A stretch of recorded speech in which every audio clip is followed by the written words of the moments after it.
Perfect competition revenue के अंदर हमने पढ़ा कि क्योंकि प्रोडक्ट होमोजीनियस होता है, कैसा होता है बोलो, होमोजीनियस।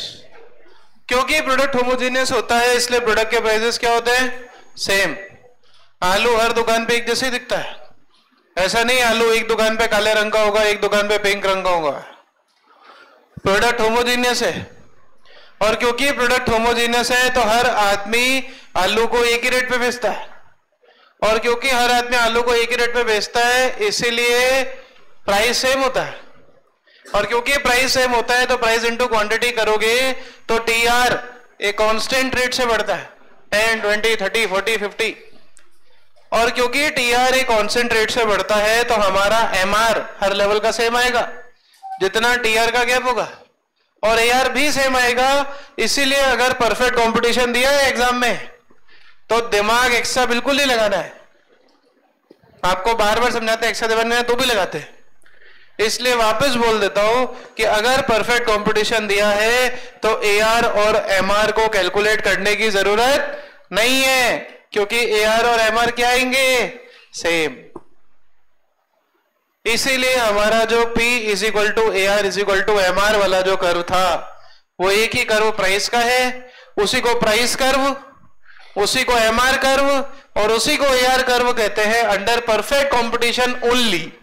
क्योंकि अब हम जो पढ़ेंगे वो पढ़ेंगे इम्परफेक्ट कंपटीशन, जहां पर प्रोडक्ट के प्राइसेस क्या होंगे, चेंज। और अगर प्रोडक्ट के प्राइसेस चेंज होंगे तो टीआर कर्व भी चेंज होगा और एआर और एमआर कर्व भी चेंज होगा। बस उतना और पढ़ना है, फिर ये चैप्टर हो जाएगा खत्म। So that is revenue. अभी आप लोग प्रैक्टिस के लिए एक न्यूमेरिकल लिखो और मुझे कैलकुलेट करके बताओ। लिखो, calculate TR MR and AR, calculate TR MR and AR,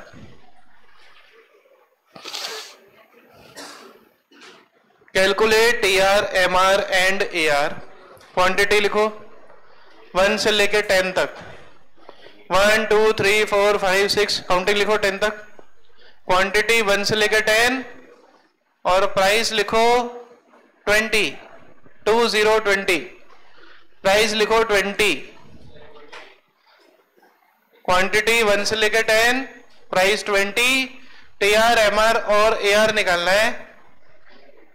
provided, ऊपर हेडिंग में लिख देना provided it is a perfect competition. Heading में लिख देना provided it is a perfect competition. मैं इस क्वेश्चन में कुछ भी नहीं करवा रहा हूं, आपको खुद करना है।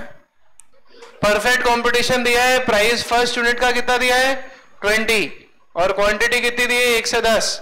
चलो टीआर एमआर और एआर की टेबल बना करके टीआर एआर और एमआर का डायग्राम भी बनाना है। 4 मार्क का क्वेश्चन है, करो जल्दी से। You have 5 minutes. जैसे बनते वैसे ही बनेंगे, टीआर अलग एमआर एआर अलग, ठीक है। बनाओ फटाफट से। इम्परफेक्ट कंपटीशन, प्लीज कोई कॉपी नहीं करेगा। नोट्स मुझे लिखे हुए मिल गए, ये मेरे फायदे के लिए कि मुझे लिखना नहीं पड़ रहा। आपको तब लिखना है जब मैं समझा दूं।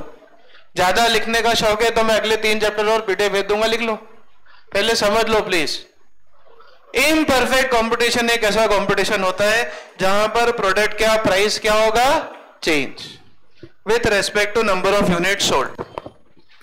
अरे भाई आलू 1 किलो लो या 10 किलो रेट वही लगती है, लेकिन कई बार ज्यादा माल लेने पे कुछ प्रोड्यूसर डिस्काउंट दे देते हैं। Is it clear? ऐसा कंपटीशन जहां पर प्रोडक्ट के प्राइस चेंज हो। आप दुकान पर एक टॉफी लेने जाओ तो वो 5 रुपए की देगा, और मैं अगर उसी दुकान पर 1000 टॉफी लेने जाऊं तो वो मेरे को एक बल्क पे डिस्काउंट दे देगा। 1000 इंटू 5, 5% ऑफ। पूरा पेमेंट कैश करोगे, ऑनलाइन करोगे, कैसे करोगे? तो उसको कहते हैं इम्परफेक्ट कंपटीशन, जिसको हम कहते हैं शक्ल देखकर टीका लगाना। जिस कस्टमर की औकात 1 टॉफी की उसको कोई डिस्काउंट नहीं, जिसकी औकात 1000 टॉफी की उसको 5%, 2% डिस्काउंट दे देती कंपनी, बिकॉज वहां पर प्रोडक्ट का प्राइस क्या हो जाता है बोलो, चेंज। तो ऐसा मार्केट जहां पर प्रोडक्ट का प्राइस चेंज होता है उसको बोलते हैं परफेक्ट कंपटीशन का रिवर्स। Imperfect competition. क्या बोलते हैं बोलो? Imperfect competition. अब इस इम्परफेक्ट कंपटीशन के दो टाइप होते हैं। कितने टाइप होते हैं बोलो? दो। एक होता है मोनोपोली। क्या होता है? मोनोपोली। और एक होता है मोनोपोलिस्टिक। बहुत इजी है। मोनोपोली मतलब पावर। मोनोपोली मतलब पावर। पावर उस आदमी के पास होती है जिसका मार्केट पे कंट्रोल होता है, हाँ कि ना? मोनोपोली मतलब पावर, और पावर उस आदमी के पास होती है जिस पर मार्केट का क्या होता है? कंट्रोल, या जो मार्केट को कंट्रोल करता है। मोनोपोली मार्केट अभी लिखना नहीं है प्लीज। जब बोलो तब तो लिखते नहीं है, फिर जब समझा रहे हैं तब लिख रहे हैं। मत लिखो, अभी कह रहा हूं, कॉन्सेप्ट की धज्जे उड़ देंगी। ये सीधा कॉन्सेप्ट मार्केट में काम आएगा लास्ट चैप्टर में माइक्रो के, फिर वहां ढूंढेंगे कब पढ़ाया था, कब पढ़ा था। अभी पढ़ा रहा हूं, समझ लो। मोनोपोली मतलब मार्केट पर आपका क्या है? कंट्रोल। और मार्केट पर कंट्रोल तब होता है जब बेचने वाला एक हो और खरीदने वाले कई हो, तो इसको बोलते हैं मोनोपोली। क्या बोलते हैं बोलो? Monopoly. One seller many buyer, इसको क्या बोलते हैं? मोनोपोली। सर इसका एग्जांपल दो तो समझ में। रेलवेज। क्या एग्जांपल इसका? रेलवेज। रेलवे में first AC, second AC, third AC, sleeper, general, और फिर एक ऑप्शन और होता है, टॉयलेट में बंद होके जाओ तो टिकट नहीं लगता। पर कब तक टॉयलेट में रह सकते हो? पता पड़ा टॉयलेट में बंद हुए ना, सुबह मिले ही नहीं। रेलवे की टॉयलेट की बात 2 मिनट सूंघी नहीं जाती। बिना टिकट के आदमी यही करता है, टॉयलेट में बंद हो जाता है। कौन देख रहा है? जब तक पुलिस नहीं आए, टीसी नहीं आए बाहर। तो रेलवे का सारे आप कह सकते हो कैटेगरी का जो टिकट का प्राइस है वो रेलवे खुद डिसाइड करता है। कैसा है? क्या फर्स्ट एसी में आपको जाना है तो आप खुद आपका प्राइस डिसाइड कर रहे हो? ऐसा है नहीं। क्यों? क्योंकि रेलवे की मार्केट में मोनोपोली है। क्या है बोलो? रेलवे प्रोवाइड करने वाला सिर्फ एक ऑर्गेनाइजेशन है, ministry of railways, and that is controlled by central government. Ticket कितना बढ़ाना है, टिकट कितना रखना है, कौन सी ट्रेन चलानी है, कौन सी ट्रेन बंद करनी है, कौन सी ट्रेन का रूट बढ़ाना है, कौन सी ट्रेन का रूट कम करना है, ये सारे डिसीजन रेलवेज लेता है और रेलवेज की मोनोपोली है। दैट मीन्स रेलवेज कितना भी किराया चार्ज कर सकता है, रेलवे को कोई कुछ कहने वाला नहीं है। ऐसे कंपटीशन को हम बोलते हैं मोनोपोली कंपटीशन। क्या बोलते हैं बोलो? मोनोपोली। इधर वाला समझ में आया मोनोपोली? अब इधर वाला मोनोपोलिस्टिक। कई बार मार्केट में सेलर तो होते हैं बट बहुत कम होते हैं। मतलब मैंने ये नहीं बोला कि सेलर एक ही होगा, सेलर है, एक से ज्यादा सेलर है बट इतने ज्यादा भी नहीं है। Few seller and many buyers. इसका सबसे बड़ा example mobile phone industry. Top के 4 या 5 कंपनीज है जिनके मोबाइल लोग मैक्सिमम खरीदते हैं, बाकी तो वही है, चले तो शाम तक नहीं तो चांद तक। चाइनीज कंपनी है थी, चाइनीज कंपनी का फिक्स है, चले तो चांद तक चलेंगे, मतलब चलते जाएंगे, और नहीं चले तो सुबह लाए 2-3 हजार का मोबाइल, शाम तक धुआं हो जाएगा। ऐसा होता है, कभी डिस्प्ले नहीं आ रहा है, कभी चार्ज नहीं हो रहा है, कभी क्या नहीं हो रहा है। अगर आप देखोगे तो मोबाइल इंडस्ट्री में टॉप के 4-5 ब्रांड्स ही हैं जो चलते हैं। Apple, one plus, Samsung, Oppo, Vivo वगैरह, एमआई वीवो लगभग एक जैसे। That's it. इसके अलावा कस्टमर दूसरे मोबाइल को हाथ भी लगा के देखना तक नहीं जाता है, इससे डाउन कोई नहीं जाएगा। पहले आते थे वो चाइनीज मोबाइल जिसके साइड में कभी आपने देखो लाइटें जलती थी, लाइट जलती थी, पूरे बॉर्डर पे चमकता था वो, ऐसा लगता था मोबाइल नहीं है, बिल्कुल कोई मजमा है। ऐसे मोबाइल चलने बंद हो गए आज। क्यों? कंपटीशन मोनोपोलिस्टिक है। क्या है बोलो? वो ही कंपनियां चल पाई जिन्होंने अपने प्रोडक्ट को कुछ अलग दिया। आज आईफोन, वन प्लस, जो 4-5 कंपनीज है वो इसलिए चल रही क्योंकि हर कंपनी की अपनी खासियत है, हर कंपनी की अपनी खासियत है। अगर मैं अपना पर्सनल एक्सपीरियंस बताऊं तो आईफोन पहले मेरे पास 8 था, आज भगवान की दया से आईफोन 14 है, लेकिन कभी हैंग नहीं हुआ, कभी भी। मैं बैकग्राउंड में भली 20 एप्लीकेशन चलाऊं, लेकिन कभी भी हैंग नहीं हुआ। यह मेरा एक्सपीरियंस है। जो वन प्लस चलाते हैं वो वन प्लस का एक्सपीरियंस बता सकते हैं, जो दूसरा मोबाइल चलाते हैं वो दूसरा मोबाइल का एक्सपीरियंस बता सकते हैं। हीटिंग नहीं होती, हैंग नहीं होता। तो यहां पर मोनोपोलिस्टिक में सेलर्स तो हैं, बट हर सेलर की अपनी अपनी अलग अलग कैरेक्टरिस्टिक है। जैसे सैमसंग मशहूर है उसकी इनोवेशन के लिए। इसके लिए बोलो, इनोवेशन के लिए। वो देखो होगा आपने, ऐसे पूरा खोलो तो आईपैड टाइप बन जाता है मोबाइल, और बंद करो तो मोबाइल पूरा डिस्प्ले। 2-2.5 लाख रुपए का फोन है, आईफोन से भी महंगा है, बिकॉज सैमसंग की अपनी खासियत है। वही जो आईफोन पे टिके हैं वो आईफोन पे ही रहते हैं मैक्सिमम जीवन भर। मुझे तो लगता है आईफोन ही चलाने वाला हूं, क्योंकि दूसरा मोबाइल अब चलता नहीं है। तो few sellers, many buyer. Buyer तो हर मार्केट में मैनी ही है, अकेले भारत में ही 150 करोड़ बायर है। तो बायर को याद करने की जरूरत नहीं है। ऐसा होता है क्या, many seller and few buyer? पागल थोड़ी कंपनियां जो मैनी सेलर और फ्यू बायर रखेंगे। मतलब मोबाइल कंपनी बेचने वाली कंपनियां 150 करोड़ और भारत में 1 करोड़ जनता, ऐसा होता नहीं। बायर तो हमेशा ही मैनी होगा, लेकिन मोनोपोली में सेलर हमेशा सिर्फ कितना होगा, 1। और मोनोपोलिस्टिक में सेलर क्या होंगे, few. That is the difference between monopoly and monopolistic competition. दूसरा जवाब जो आपके दिमाग में क्वेश्चन आ रहा होगा, सर प्राइसेस का क्या होता है? मोनोपोली में तो सारा का सारा प्राइस कौन डिसाइड करता है? जो एक सेलर है वही। मोनोपोलिस्टिक में आईफोन अपना प्राइस खुद डिसाइड करती है, एप्पल कंपनी। वन प्लस अपना प्राइस खुद डिसाइड करता है। तो यहां पर प्राइस डिसाइड करने वाला हर सेलर अपना प्राइस डिसाइड करता है और अपना अपना मार्केट लेकर के बैठा हुआ है। ऐसे कंपटीशन को हम बोलते हैं मोनोपोलिस्टिक कंपटीशन। मतलब कि प्राइस तो चेंज हो ही रहा है ना। आप देखो, रेलवे का एग्जांपल दिया पहले, उसमें कैटेगरी वाइज प्राइस चेंज है। क्या प्राइस फिक्स है? क्या जनरल का और फर्स्ट एसी का एक ही टिकट है क्या? नहीं। तो प्राइस चेंज वहां भी हो रहा है, प्राइस चेंज यहां भी हो रहा है। इसीलिए तो कंपटीशन कौन सा है? Imperfect competition. कौन सा कंपटीशन है बोलो? इम्परफेक्ट। आई थिंक मोनोपोली और मोनोपोलिस्टिक समझ में आ गया होगा। दूसरा एग्जांपल, एयरलाइंस। एयरलाइन सुना है? एयर इंडिया का अपना मार्केट है, दूसरी एयरलाइंस का अपना मार्केट है। वैसे तो विस्तारा भी एयर इंडिया का ही है, उसके अलावा और भी एयर इंडिगो, ठीक है। तो ये सब अपना अपना मार्केट लेकर के बैठी है। ये कौन सा कंपटीशन है एयरलाइंस का? मोनोपोली या monopolistic? Monopolistic, because there are few sellers and many buyers. Is it clear? समझ में आया? लिखो थ्योरी। Imperfect competition. अच्छा, एक पॉइंट और है, इसको भी समझ लेते हैं। Product is heterogeneous. क्या सैमसंग का मोबाइल और एप्पल का आईफोन एक जैसे दिखते हैं?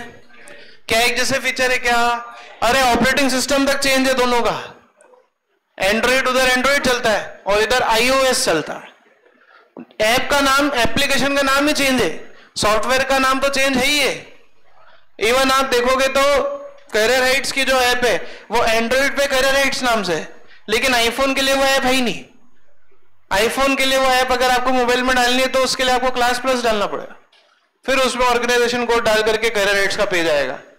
तो इतना चेंज है। तो बताओ प्रोडक्ट होमोजीनियस है कि हेट्रोजीनियस है? हेट्रोजीनियस। सबके अपने अलग अलग फीचर्स। Is it clear? और क्योंकि प्रोडक्ट हेट्रोजीनियस है तो बताओ यहां पर फर्म प्राइस टेकर होगी या प्राइस मेकर होगी? मतलब फर्म खुद का प्राइस डिसाइड करेगी कि मार्केट प्राइस एडॉप्ट करेगी? मार्केट प्राइस फर्म कहां एडॉप्ट करती है? परफेक्ट कंपटीशन में। इसलिए यहां पर फर्म क्या होगी हमारी? Price taker. क्या होगी बोलो? Price taker. आया ना? अब लिखो पूरा। Imperfect competition. फटाफट से कॉन्सेप्ट लिखेंगे फिर आगे बढ़ेंगे। पॉइंट नंबर 2 के बाद, पॉइंट नंबर 2 दिख रहा है आपको? The product is in such form of market is heterogeneous. ये यहां तक लिख लिया सबने?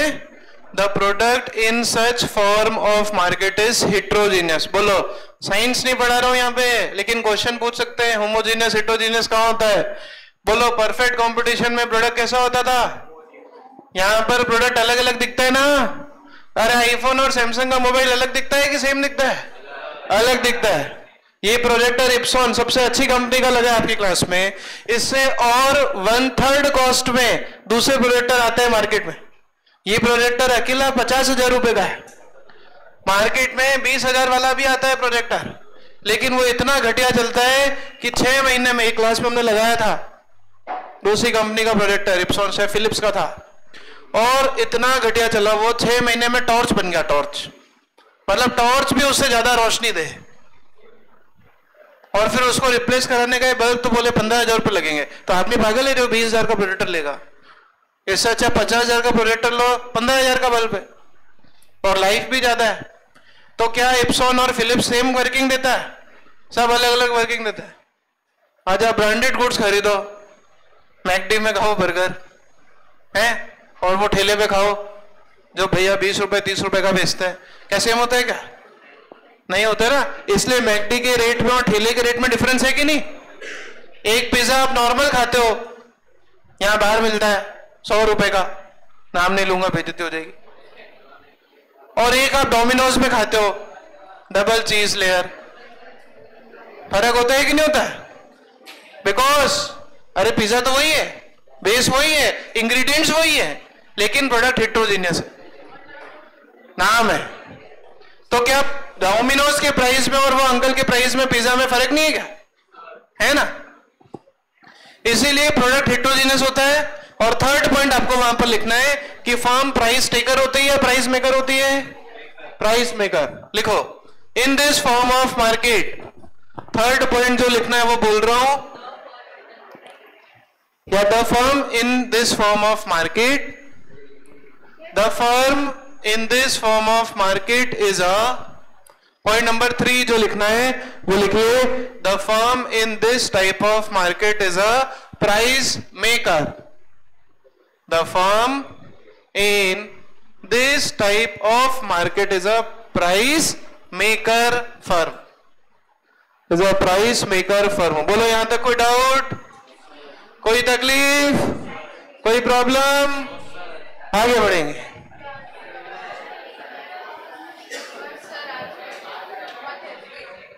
टीआर, एआर और MR curve under imperfect competition. अच्छा, यहां पर ध्यान रखना, रेवेन्यू चैप्टर में मार्केट 2 ही पढ़ने, परफेक्ट पढ़ चुके, इम्परफेक्ट पढ़ा रहा हूं, लेकिन इम्परफेक्ट में मैंने आपको 2 कैटेगरी करी, मोनोपोली, मोनोपोलिस्टिक, लेकिन रेवेन्यू कर्व दोनों मार्केट के सेम बनते हैं। तो टोटल हमको 2 ही कैटेगरी के रेवेन्यू कर्व पढ़ने हैं, परफेक्ट और इम्परफेक्ट। अगर एग्जाम में, पहले ही समझ लो, प्लीज कॉपी नहीं, प्लीज, अगर एग्जाम में पूछूं रेवेन्यू कर्व फॉर मोनोपोली तो भी यही बनेंगे, रेवेन्यू कर्व फॉर मोनोपोलिस्टिक तो भी यही बनेंगे, लेकिन अगर मैं बोलूं revenue curve for perfect competition तो कौन से वाले बनेंगे? ऊपर वाले। यहां पर भी 2 ही चीजें निकालनी इंपॉर्टेंट है। यहां पर प्राइस चेंज हो रहा है, क्या हो रहा है बोलो? चेंज। तो यहां पर मान लीजिए फर्स्ट यूनिट कंपनी बेचती 10 रुपए में, जो 2 खरीदता है उसको बेचते हैं 9 रुपीज में, जो 3 खरीदता है उसको बेचते हैं 8 रुपए में, जो 4 खरीदता है उसको बेचते हैं 7.25 में, होता है ना पॉइंट्स में भी डिस्काउंट, जो 5 खरीदा उसको बेचेंगे 6.6 में, और जो 6 खरीदेगा उसको बेचेंगे 6.1 में। तो आप P इंटू क्यू करोगे तो TR आ जाएगा। बोलो, 1 इंटू 10 10, 2 इंटू 9 18, 3 इंटू 8 24, प्लीज समझ लो, 4 इंटू 7.25 29, इतना ही होता है। 5 इंटू 6.6 33, और 6.1 इंटू 6 लगभग 37। आप देखोगे तो यहां पर TR बढ़ रहा है, but at a diminishing rate. देखो, पहले कितना बढ़ा? 8, फिर कितना बढ़ा? 6, फिर कितना बढ़ा? 5, 24 के बाद 29 कितना बड़ा 5, फिर कितना बड़ा 4, और फिर कितना बड़ा 4। तो टी आर कर्व आप देखो डिमिनिशिंग रेट वाला स्लोप है, अरे वहां पर एंगल था, स्ट्रेट एंगल था 45 डिग्री, यहां पर टी आर कर्व कैसा है बोलो डिमिनिशिंग। अरे प्लीज कॉपी मत करो, समझाने दो अभी। टी आर कर्व कैसा है बोलो डिमिनिशिंग। बोलो यहां तक कोई डाउट? ए आर और एम आर कल समझाऊंगा, अभी सिर्फ इतना उतारो, टी आर तक उतारो। हाँ जी, इसके नीचे जाएंगे तो एम आर और फॉल होगा, हम लेंगे 10 यूनिट वाला लेंगे। अभी सिर्फ टेबल बनानी है, टी आर कर्व तक बनाना है। एम आर और ए आर मैंने अभी नहीं सिखाया है, वो कल सिखाऊंगा। बोलो यहां तक कोई डाउट? कॉपी करो जल्दी से, कॉपी फास्ट। सिर्फ टी आर, प्राइस, क्वांटिटी और एम आर आप लिख सकते हो, भले टाइम नहीं होता एम आर और ए आर भी आप कल लिखना। सिर्फ टी आर कर्व को बनाएंगे डिमिनिशिंग, अभी टी आर कर्व बनाना है बस। टेबल के नीचे आगे थोड़ी जगह छोड़ देना, एम आर और ए आर जितना मार्जिन छोड़ देना। सुन लो, टेबल के अंदर आगे 2 मार्जिन छोड़ देना एम आर और ए आर का, और नीचे सिर्फ टी आर कर्व को बनाएंगे। आज की क्लास होती है बिना कॉपी करे नहीं उठना है।